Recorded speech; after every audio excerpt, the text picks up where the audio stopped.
Hello everyone, welcome back to my channel family on flight mode. आज इस video में हम एक ऐसे किले के बारे में जानेंगे जो एशिया में सबसे बड़ा किला माना जाता है। जितना बड़ा ये किला है उतना ही बड़ा इसका इतिहास है और उतना ही रोचक इसका इतिहास भी रहा है। तो आज हम देखेंगे शक्ति, भक्ति और त्याग की भूमि चित्तौड़गढ़ को। उदयपुर से 100 किलोमीटर का डिस्टेंस कवर करके हम फाइनली चित्तौड़गढ़ पहुंच चुके हैं और यहाँ पर रास्ता काफी अच्छा था, 4 लेन वाला रास्ता था, तो पहुंचना काफी आसान है। किले तक पहुंचने के लिए आपको पार करने होंगे 7 दरवाजे। जो 7 दरवाजों के नाम हैं वो हिंदू देवताओं के नाम पर रखे गए हैं, जो कि हैं पैदल पॉल, भैरव पॉल, हनुमान पॉल, गणेश पॉल, जॉली पॉल, लक्ष्मण पॉल और अंत में जो पॉल आता है, जो दरवाजा आता है, वो है राम पॉल। इन सभी 7 दरवाजों से किले के अंदर जाया जा सकता है और यहीं पर आपको इनको क्रॉस करने के बाद आपको टिकट लेना होता है। हम पहुंच चुके हैं टिकट काउंटर पर और यहाँ से हमें मिलेगा टिकट। 40 रुपीज पर पर्सन का टिकट है, तो यहाँ से हम टिकट लेके चलेंगे आगे की तरफ।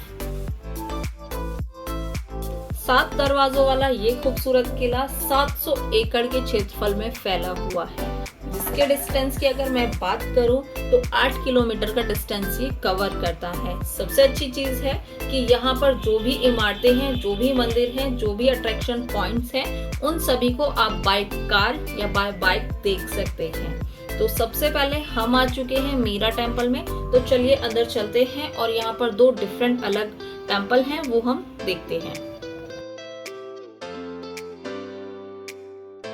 चित्तौड़गढ़ किले के अंदर 113 मंदिर हैं और ये जो अभी आप मंदिर देख रहे हैं, ये किले का सबसे बड़ा मंदिर है, जिसे गुजरात के राजा बप्पा रावल ने 8वीं शताब्दी में बनवाया था और उस समय में यहाँ पर विष्णु भगवान के वरा अवतार का मंदिर हुआ करता था और यहाँ पर विष्णु जी की मूर्ति स्थापित थी।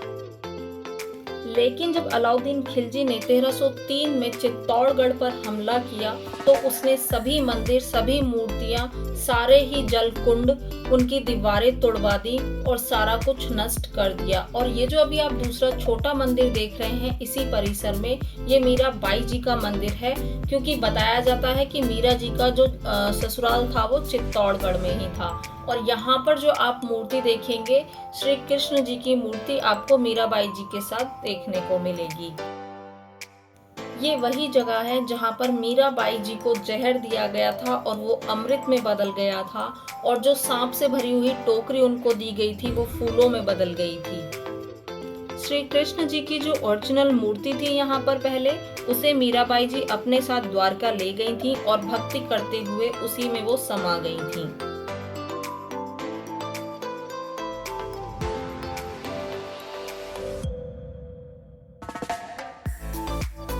इस मंदिर का पुनः निर्माण करवाया गया, जो कि राणा कुंभा द्वारा करवाया गया था 1433 में, यानी कि 1433 में। इसमें उन्होंने 3 भगवान जी की मूर्तियों की स्थापना करवाई, जो कि थी राधा जी के, कृष्ण जी की और भाई बलराम की।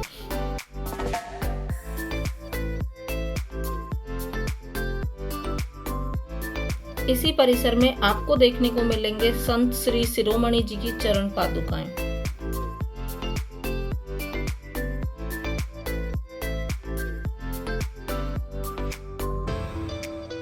इस किले के अंदर 2 पैलेस हैं जो काफी ज्यादा फेमस हैं, जो कि रानी पद्मिनी की हैं।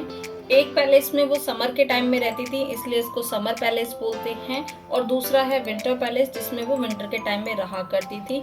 अलाउद्दीन खिलजी ने जब हमला करा था यहाँ पर, तो तब उसने इस महल को, विंटर पैलेस है जो कि, उसको पूरी तरह से तोड़वा दिया था। और अब हम उस जगह जा रहे हैं जहाँ से अलाउद्दीन खिलजी ने रानी पद्मिनी का चेहरा देखा था। रानी पद्मिनी बला की खूबसूरत थी और उनकी खूबसूरती के चर्चे दुनिया भर में थे और इसी वजह से दिल्ली का शासक अलाउद्दीन खिलजी भी उनको एक बार देखना चाहता था। उसने यह संदेश भेजा कि या तो वो रानी को एक बार देखने दे, नहीं तो वो चित्तौड़गढ़ पर हमला कर देगा। इसलिए रानी को जल के पास बिठाया गया और पानी की परछाई जब 90 डिग्री से शीशे पर पड़ी तो अलाउद्दीन खिलजी ने रानी का चेहरा देखा। जब रानी का चेहरा देखने के लिए खिलजी को इस कक्ष में बिठाया गया था तो उस समय वहाँ पर सैनिक भी तलवार लेकर तैयार थे और बता दिया गया था कि यदि उसने रानी को सीधा देखने की कोशिश की तो उसी समय उसका सर जो है वो कलम कर दिया जाएगा।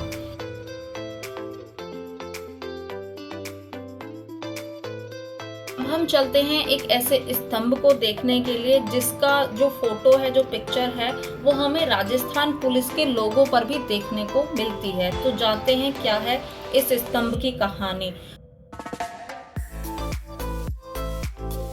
इस स्तंभ का जो निर्माण करवाया वो महाराणा कुंभा ने करवाया था। जब महाराणा कुंभा और महमूद खिलजी का युद्ध हुआ था और 1437 में उन्होंने सहारनपुर के पास महमूद खिलजी को बुरी तरह से हरा दिया था, तो उसी जीत की खुशी में उन्होंने इस विजय स्तंभ का निर्माण करवाया था। इसमें आप देखेंगे तो आपको 9 मंजिला दिखेंगी जो कि हमारे शांति के ग्रह हैं, 9 उन्हीं को दर्शाते हैं, इसलिए इसको शांति स्तंभ भी कहते हैं। तो अब हम इस द्वार के अंदर चलते हैं और अंदर देखते हैं। सामने ही हमें एक मंदिर दिख रहा है जो कि है भगवान शिव का मंदिर, जहां पर राजा किसी भी बैठक से पहले दर्शन के लिए जरूर जाया करते थे।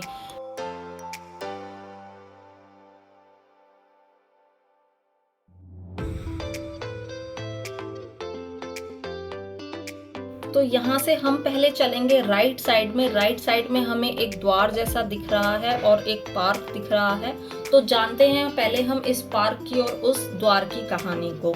तो मैं बता देती हूँ कि ये वही जगह है जहाँ पर रानी पद्मिनी ने जौहर किया था अपनी 16,000 दासियों के साथ में, जिसे आज एक पार्क के रूप में बदल दिया गया है। मैं बता दूं आपको कि जब इसे पार्क के रूप में बदला गया था तो इसको पूरा साफ किया गया था और उस समय में यहाँ पर बहुत राख मिली थी। जब इसको बनाया गया था, साफ किया गया था, हड्डियां मिली थी और उस समय के जो रानियां गहने पहना करती थी, कंगन हो गए, नथ हो गई और भी बहुत सारे गहने जो वो पहना करती थी, उनके अवशेष यहाँ पर मिले थे। ये ऊंचा स्थान वो जगह है जहाँ पर किसी के भी यदि पति की मृत्यु हो जाती थी तो वो यहीं पर अपने आप को सती कर दिया करती थी।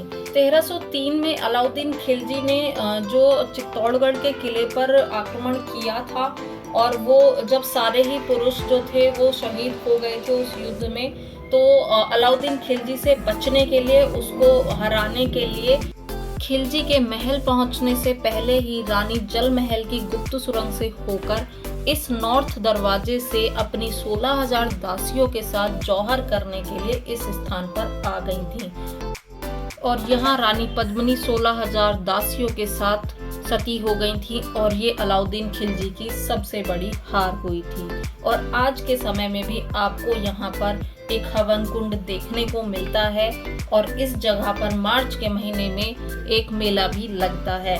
इस हवन कुंड में आज भी यहाँ पर पूजा की जाती है रानी पद्मिनी की आत्मा की शांति के लिए।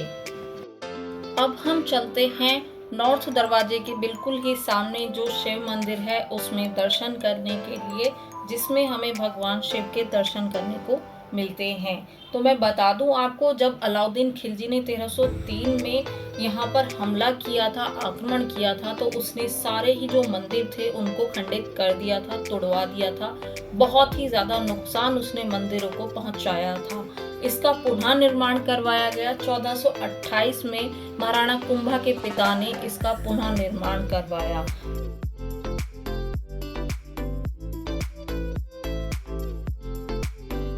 मंदिर के बाहर आप देखेंगे तो पत्थरों को बहुत ही बारीकी से तराशा गया है, बहुत ही खूबसूरती से मंदिर को बनाया गया है। बहुत ही अच्छी कलाकारी यहाँ पर हमें देखने को मिलती है। बहुत ही खूबसूरत मंदिर है। कोई भी आपको यहाँ पर आर्टिफिशियल कलर नहीं दिखेंगे। जो भी आपको यहाँ पर कलर दिख रहा है वो इस तरह के पत्थरों का इस्तेमाल किया गया है जो कि बहुत ही ज़्यादा खूबसूरत दिखते हैं। इसके अंदर जो हम प्रतिमा के दर्शन करते हैं, मूर्ति के दर्शन करते हैं, वो सिंगल स्टोन को काट कर तराश कर बनाई गई एक बहुत ही खूबसूरत मूर्ति है जिसके हम दर्शन यहाँ पर करते हैं। इस मंदिर में शिव जी के साथ ब्रह्मा और विष्णु जी की मूर्ति भी स्थापित है और इस मंदिर में अंदर जाने के लिए इसी वजह से 3 तरफ से रास्ता भी बना हुआ है।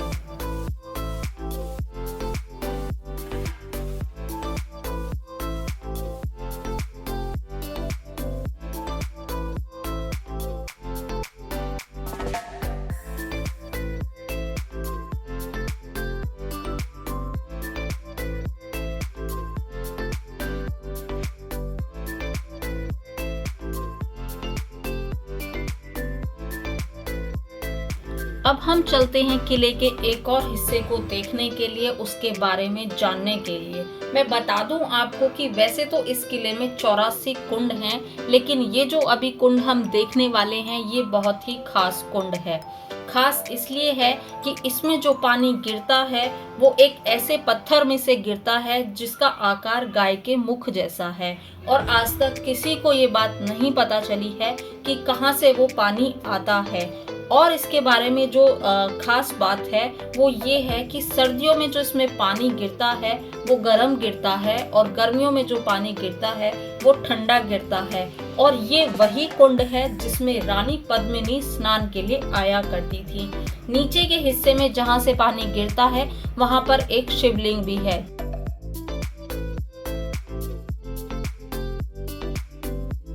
इस जगह खड़े होकर आपको गोमुख कुंड के साथ साथ पूरा चित्तौड़गढ़ शहर भी दिखता है।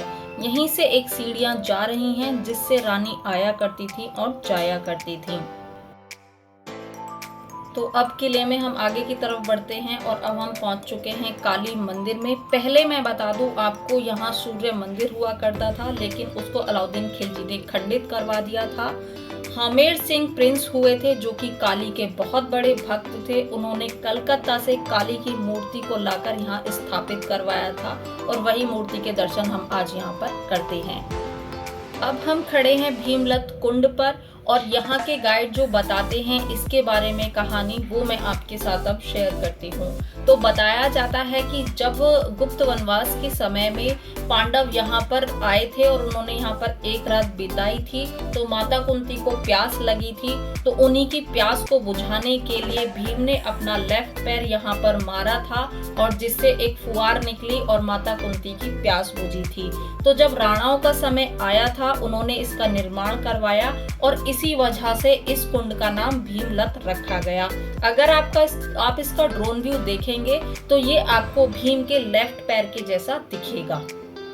अब हम चल रहे हैं सूरजपोल द्वार की तरफ, जो कि राजा महाराजाओं के आने जाने का मुख्य द्वार हुआ करता था। तो यहाँ से अभी आप जो पूरा ग्रीनरी वाला एरिया देख रहे हैं ये है बैटल ग्राउंड। इसे चित्तौड़गढ़ बैटलफील्ड के नाम से जाना जाता है और इसी जगह पर मुगलों के साथ 3 बार युद्ध हुआ था और इसी जगह पर 1303 में अलाउद्दीन खिलजी के साथ भी युद्ध हुआ था। और उससे पहले भी इस पहाड़ी के पीछे ही अलाउद्दीन खिलजी ने अपना डेरा डाला था और एक दिन धोखे से ये जो हमें दीवार दिख रही है 13 किलोमीटर लंबी ये दीवार है, इसके साथ में उसने अपने सैनिकों के साथ कब्जा कर लिया था। तो जब 6 महीने में उनका भोजन पानी खत्म हो गया था तो समझौता हुआ था और उसी समझौते में ये तय हुआ था कि वो रानी पद्मावती को एक बार देखेगा और उसके बाद चला जाएगा। सरिया निकले हुए नुकीले दरवाजे सुरक्षा को ध्यान में रखते हुए लगवाए गए थे और ये जो 13 किलोमीटर लंबी दीवार है जो कि सेफ्टी वॉल है एक किले के लिए, इसमें आप कुछ होल देख रहे हैं जिसमें अगर शत्रु इस पर चढ़ने की कोशिश करता है तो उन होल से गर्म पानी और गर्म तेल बहा दिया करते थे जिससे कि वो उसके हाथ पैर जल जाए और वो नीचे गिर के मर जाए। अब हम आ गए हैं जैन टावर देखने के लिए और इसको जैन लोगों ने अपने धर्म की कीर्ति में बनवाया था। बता दूं मैं आपको कि उस समय में राजा महाराजा के बही खाते अकाउंट्स और जो भी हिसाब किताब हुआ करते थे वो सब जैन लोग ही देखा करते थे। आगे चलने पर रास्ते के दोनों तरफ हमें दिखेंगे कुछ खंडित बाजार जिसे अलाउद्दीन खिलजी ने ही तोड़वा दिया था। एक तरफ है मोती बाजार और दूसरी तरफ है नगीना बाजार, जो कि उस समय में यहाँ पर बाजार लगा करते थे। अब हम फाइनली आ चुके हैं हमारे लास्ट पॉइंट पर, जो कि है रतन सिंह द्वितीय जी का महल। और ये भी बहुत ही खूबसूरत बना हुआ है। इसके अंदर आपको खूबसूरत झरने, बरामदे, कमरे, तालाब, ये सारी चीज़ें देखने को मिलेंगे। और उस समय में जो ज़्यादातर देखने को मिलता था वो महल में, मंदिरों में अक्सर मेहराब हुआ करता था ऊपर, जो कि खूबसूरती में चार चांद लगाता है। उस समय की खूबसूरत कलाकारी हमें आज भी इन महलों के द्वारा देखने को मिलती है। और ये है रतन सिंह द्वितीय जी के महल का मुख्य द्वार, जिस पे कमाल की कलाकारी हो रखी है। और ये आज मुगलों ने इस पर कितनी बार हमला किया था, और मुगल के तीसरे हमले में ही ये पूरा जो महल है वो खंडित हो गया था। तो कुछ इस तरह का सफ़र हमने आज चित्तौड़गढ़ का किया है। एक दिन में हमने चित्तौड़गढ़ में काफ़ी सारी चीज़ें देखी हैं। तो आई होप मेरी ये वीडियो आपको पसंद आई होगी। वीडियो पसंद आई हो तो लाइक शेयर करना बिल्कुल ना भूलें। जल्दी मिलूंगी नई जगह पर, नई वीडियो में। तब तक के लिए बाय बाय।